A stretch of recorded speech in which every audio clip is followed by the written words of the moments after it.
Hello YouTube and welcome to my channel, Steamy Jimmy. Today we're going to be delving into some old Bomberman titles, predominantly on the MSX system, and seeing what we can turn up. These games don't seem to have been covered in much detail, so let's do some exploring then, shall we? First up is Bomberman on the MSX. I started playing through this game and wanted to see how far it would go, my curiosity leading me to see several weird things never before seen in the Bomberman series. To my knowledge anyway. First, there's the balloon enemies. Now this is the only enemy in the game, and it starts simple enough. Stage 1 has 1, Stage 2 has 2, etc. until you reach 4. Then the game just loops 4 enemies forever, and nothing ever really changes. The balloons have behavior patterns which are quite unusual. They begin in a happy mood, just floating around and being nonsensical, when their expression starts to change. The second face appears sometimes and is this simple line face, and then into a worried face. Finally, they turn red and don this malicious face and will pursue you, being easily exploited in some cases because they want to charge you directly and are easy to trap. Then they reset to happy and it all starts all over again. Bizarre, huh? The next important thing is half blocks. So you know the soft blocks that you can destroy, right? Well, our character here moves in half blocks, meaning every step is about half of a tile, and he can lay bombs there too in between 2 tiles. What happens if you place a bomb between blocks is it will destroy half of a soft block. Not only that, but it changes the physics too. You cannot pass through a half block, nor the enemies, but a bomb blast can still penetrate to the other side. This makes for excellent flanking maneuvers. Isn't that weird though? It'd be impressive to see mechanics like these return, although I'm certain most of this exists due to some weird limitations within the MSX. Next is the auto bomb levels. Every 4th level is an auto bomb level where the player repeatedly drops bombs without control. It's sort of like the bonus stages you see on the NES game, except you can't stop dropping the bombs. Essentially you just keep moving and try to kill the enemies at the same time. It's a big nuisance and really doesn't add anything to the gameplay. It also reminds me of one of those effects of the skull items in later Bomberman games. This leads me into game length. I was curious how long this game went on and decided to play to level 50, seeing as how traditional Bomberman games have ended there. Nope, it just keeps going. The stage counter only has 2-digit places in the corner, so I figured I'd push on to level 100 to see what would happen. But basically, this game is endless. On level 100, the tens place of the counter becomes part of an item sprite. This sprite represents the item hidden in the level, as well as the fact that you're over 100. I played to level 102 and then decided to throw in the towel. I never did see if there was a limit to this, but I just couldn't bring myself to try and finish this game. These are levels 100, 101, and 102 from left to right. Notice how the item is the same as the sprite in the stage counter. What a spoiler. Oh, I haven't mentioned the items now, have I? This game has a lot of weird stuff in it, from money bags to cocktails and bicycles. Just look at all this junk and try to tell me what it's supposed to be. On another note, apparently there's a Coke in this game. Would this be Bomberman's first encounter with product placement? It's certainly not the last. Every stage has 1 item in it, and let me tell you, bomb one of these items and you get punished so hard, there's no coming back from it.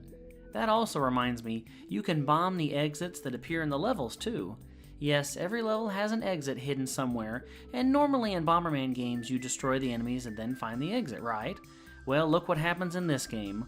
All it does is reset the stage you're currently on, potentially losing progress if you've already killed enemies. Why? I found no use for the exit, other than trying not to touch or bomb it.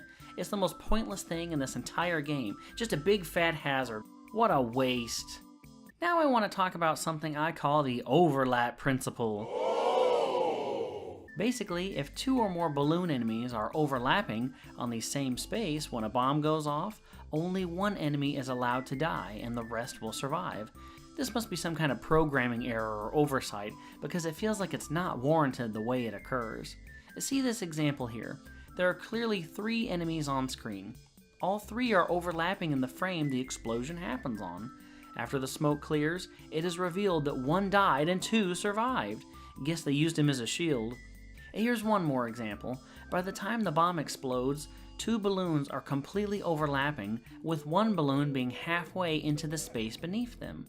This causes only one of the two in the original space to die, while the balloon a half a space below dies as well. This further cements the idea that a complete overlap will only allow for one death, and that it must be perfect. A difference of half of a space is required for multiple deaths. Another bit of interest I found in this game was the timer. You see the word bonus up there on the top of the screen? Not only does it act as a score bonus for faster players, but it also works as a clock. Once that bonus hits 0, all soft blocks disappear and the balloons have free range to hunt you down. I'm not sure if they become more aggressive or not, but fighting off 4 of them was difficult. The final thing worth noting here is the death animation. Have you ever seen anything so pitiful? There's so much emotion here as he slowly wastes away until apparently he's run out of life. Just tragic. This was a fun experiment, and interesting to see these weird and different rules, physics, compared to the Bomberman games we're so accustomed to. That aside, let's take a brief look at some of the other versions of this game, starting with the one on the ZX Spectrum. Here we can notice changes starting with the title screen. As you can see, the big differences are a few palette swaps, including how Bomberman looks, the appearance of the exit, and the bomb's color. Those are pretty minute details, but look so strange in comparison. Overall, the game plays much faster on the ZX Spectrum. Take a look at these balloons moving around between the two versions. It's crazy how much of a change there is. The ZX Spectrum was much more difficult to play, considering how quickly the balloons can run you down. On that note, being the masochist that I am, I played the ZX version all the way through level 100. So that means I basically played the same game twice. I have a life, I swear. As per usual, once you break 100, the game continues on infinitely. The same autobomb levels appear every 4 stages as well, just to drag out the festivities even longer. The counter up top does that glitch becomes an item thing too.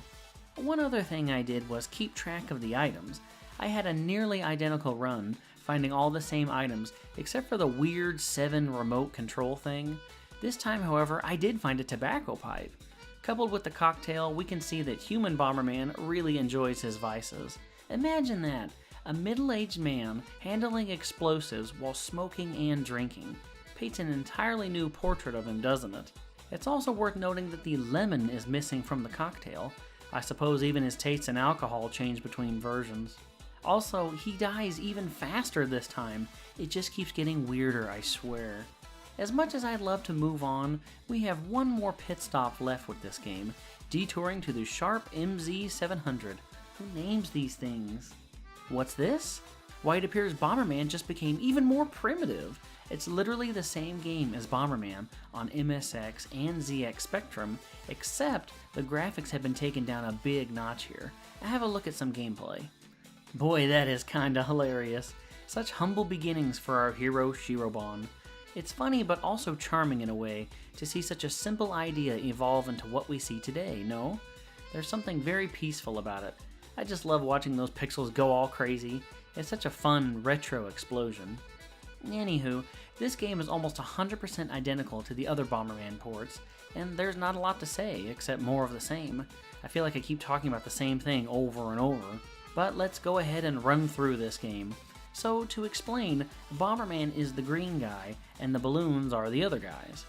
In this port, they still retain their behavior patterns like we've seen before. The only way you can really tell is by their color. Yellow is their happy or normal color, blue is a transition color, purple pinkish is when they start to seem worried, and red when it becomes angry. Interesting how they retain that in this port, those witty developers. Of course, all the similar boring stuff is still here. There are items you can find which appear to just be yellow squares, blocks of gold I assume, and bombing them will punish you like always. Notice that red pyramid-shaped thing? That's the exit, and bombing it is just as bad. And of course, we have half-block physics returning. It's kinda funny to see the soft blocks as just a bunch of hashtags. Another returning gimmick is the time over thing, where all the soft blocks vanish once the bonus runs out. One thing that does stand out though is Stage 4. Previous Bomberman entries had an auto-bomb mechanic, where Bomberman would just lay bombs without control, and this occurred every 4 levels. Well, in this game it appears to be missing and is just a normal stage. And lastly, just because it continues to be entertaining, the death animation. Funny how it just seems to be a bunch of pixels rolling around like that. If we got any more primitive, it'd just be a bunch of binary code everywhere.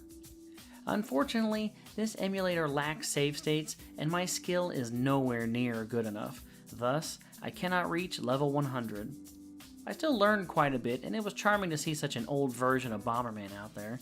Amazing how different he was in the old days, going from pixels to a human to a robot who escapes to a compound to become a human. So many forms for just one character. I'm not 100% on which versions came out first, so I'm not sure which games influenced the other. This is just my own ponderings here. It was important to be thorough here because it explains this next gem, 3D Bomberman on the MSX. This game is called 3D, but it's more of a first-person perspective. I suppose this was how 3D a game could be back in those days. FPS Bomberman just doesn't sound the same. Anywho, it's still more or less Bomberman. You walk around these mazes and hunt down the balloon characters so you can destroy them with bombs. It plays very closely to Bomberman we saw on MSX earlier. Not only is it disorienting, but the balloon characters have become terrifying. They've turned green and take up the entire screen they occupy. How did they get so massive compared to us? It's really creepy looking, especially when you see them barreling down the hall at you. It's almost like a creepy ROM hack in a way. Continuing on, so you have to destroy these balloons which increase in number with the level. Level 2 has 2, level 3 has 3, and level 4 has 4. 4 appears to be the maximum, and it turns into a real cluster trying to avoid one balloon while another cuts you off in a different part of the maze. Thankfully, we have a few things that can help us out, like bombs.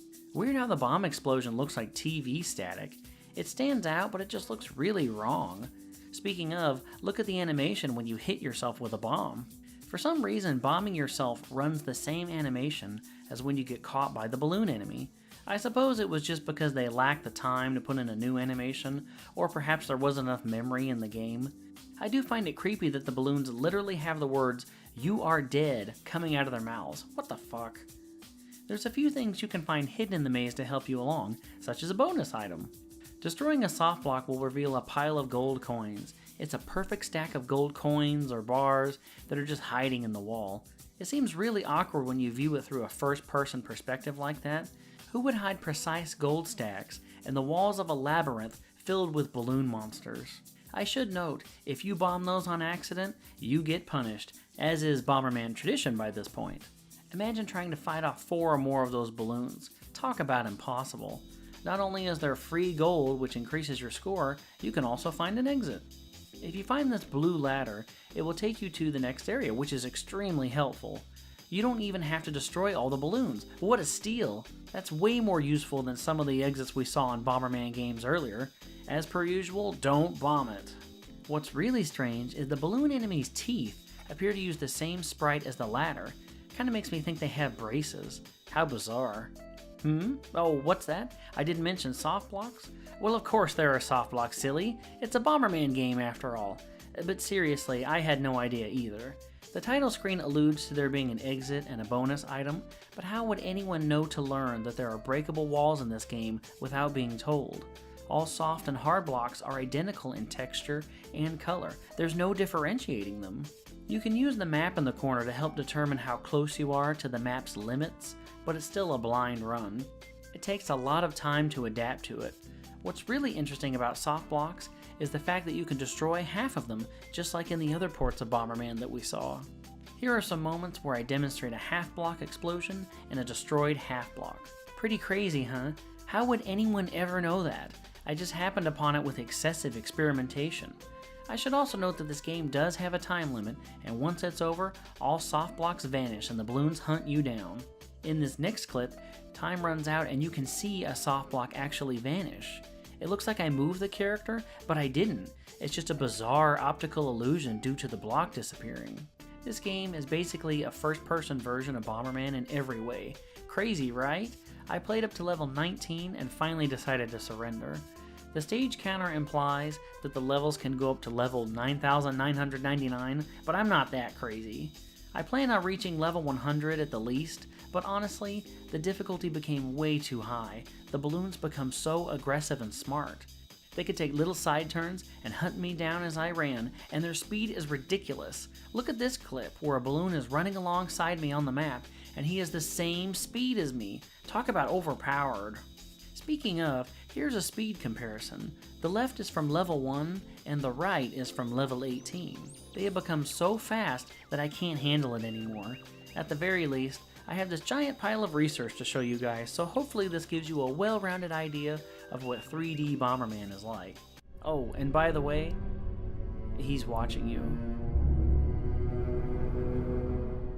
The remaining games I have on my list aren't nearly as exciting, but for the sake of being thorough, let's push through these, starting with Bomber King on the MSX. For those who don't know, Bomber King is the Japanese name of this franchise, while it's known as Robo Warrior in America. This particular MSX game was only released in Japan, hence the Bomber King title. This game plays identically to the NES Famicom counterpart, just a lot slower and crappier. The game often has moments of slowdown due to so many enemies on screen. It just can't handle like the NES does, but it's a valiant effort.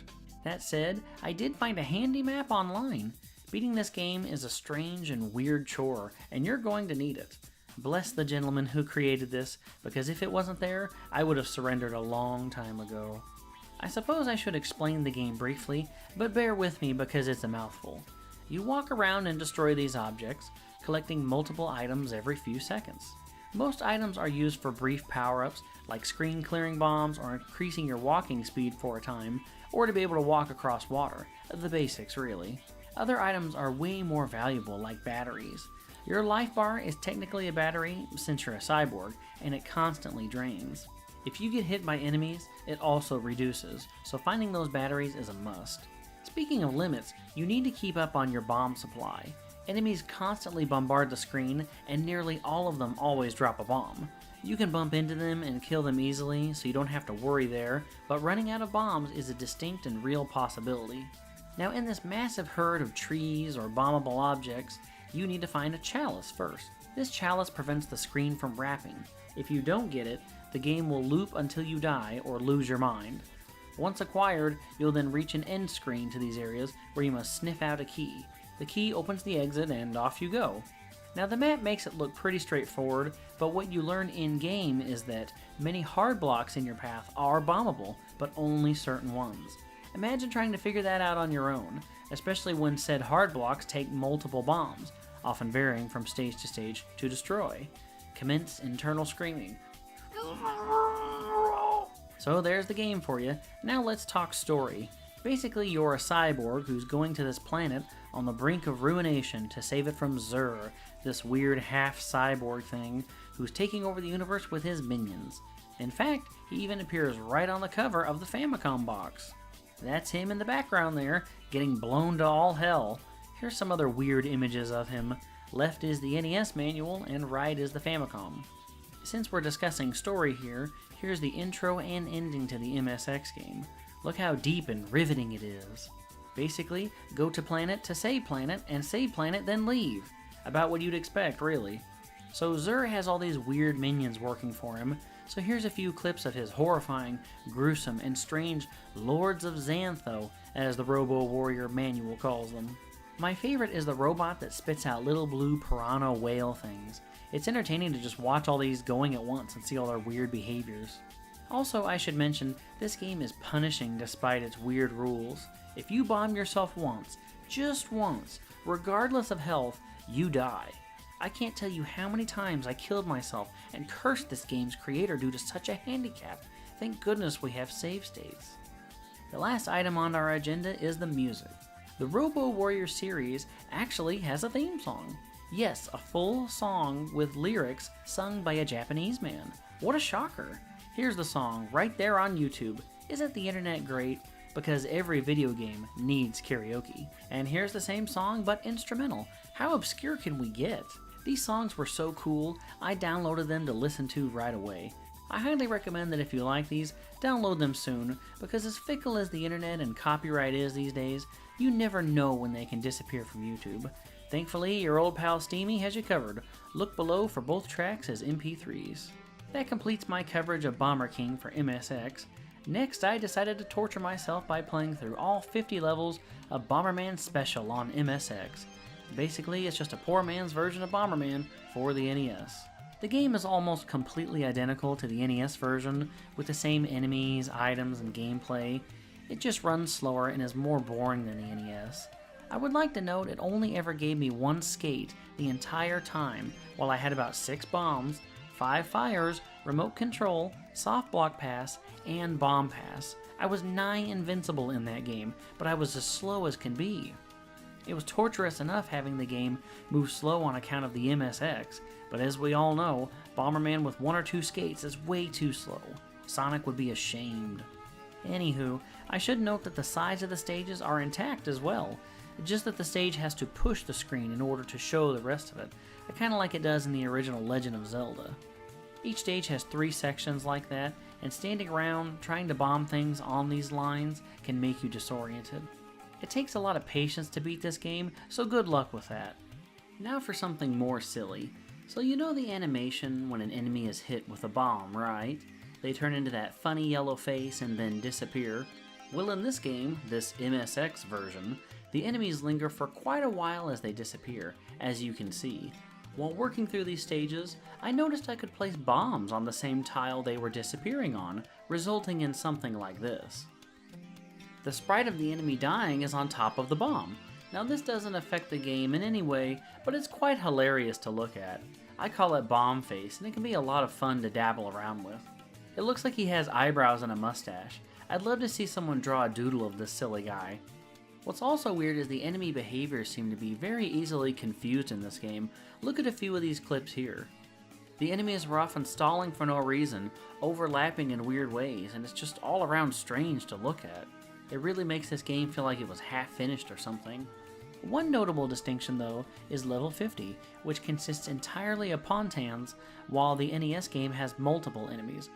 So, after all my hard work, we get to see Bomberman become Lode Runner in all its MSX splendor, right? It's gonna be a great ending, right? I've been duped again. They didn't even have the courtesy to finish the sentence. By soft, did they mean Hudson Soft, or software in general? That makes an ending 1/2 complete in my book. I should hope the next game can deliver for me. So to complete this video, let's look at Bomberman on the X68000. This game is the same as Bomberman for the PC Engine / TurboGrafx-16. It's the game where Black Bomber kidnaps Dr. Mitsumori's daughter and flies away to his castle. Here are some clips to prove it. The passwords for the PC Engine version also work for this version as well, so I jumped straight to the final boss and beat him. I haven't completely played through this game just yet, but the ending is identical as well. The game is largely without difference. One little thing I noticed was a company called System Soft worked on the port of this game. They have an animation for their company when the game starts up and are mentioned on the title screen as well. I've never heard of this company before and haven't since either. The final comment I have about this game for now is that one of the opening demos has the AI fail spectacularly at this game. The game even begins up like a normal Bomberman stage, saying demo start like it wasn't obvious. This concludes a long overdue analysis. Seriously, my original write-up about these games was almost 3 years ago. How lazy. Thanks for taking the time to walk through these old, obscure, and unusual pieces of Bomberman history with me. Well, until next time, stay steamy my friends, and we'll be back soon.